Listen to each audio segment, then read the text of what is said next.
অনেক দিন আগের তোলা একটা ভিডিও তোমাদের সাথে শেয়ার করছি। দিনটা ছিল 28শে নভেম্বর। সেদিন ছিল আমার যে ননদের বিয়ে হয়েছে সেই ননদের রিসেপশন ছিল।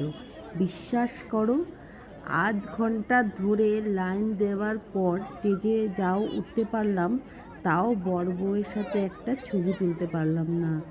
মানে কি বলবো, অনেকক্ষণ ধরে ট্রাই করে যাচ্ছি আর নিচ থেকে আমার বর ক্যামেরা ধরে দাঁড়িয়ে আছে। আর আমাকে চিনতে পারছো ভিড়ের মধ্যে? এই যে আমি পিঙ্ক কালারের শাড়ি পরা, এটা হচ্ছে আমি।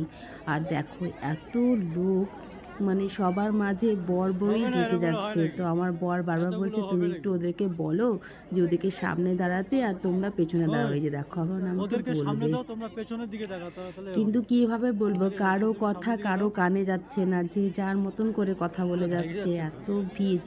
আর মানে বিশ্বাস করো, মানে তোমাদেরকে না দেখালে তোমরা বুঝতে পারবে না। আমি কাউকে কিছু বলতে পারছি না, সবাই তো ব্যস্ত বর বউয়ের সাথে ছবি তুলবে, কিন্তু মানে সেই পরিস্থিতিটা আর হয়ে উঠছে না। সবাই যে যার মতন করে দাঁড়িয়ে আছি। তো একটাও যদি ছবি উঠাতে পারতাম, যেমন সেলিব্রিটিদের বিয়ে হয় ঠিক তেমন। অনেক কষ্ট করে তাও দু একটা ছবি নিয়েছিলাম, সেগুলো তোমাদের সাথে আগে শেয়ার করেছি। কিন্তু এদিকে তো আবার একটু ভিডিও করতে চাইলাম, সেটা আর সম্ভব হলো না। এত গেস্ট এসেছে দেখো, এত ভিড় আমি কোনো বিয়ে বাড়িতে আগে দেখিনি।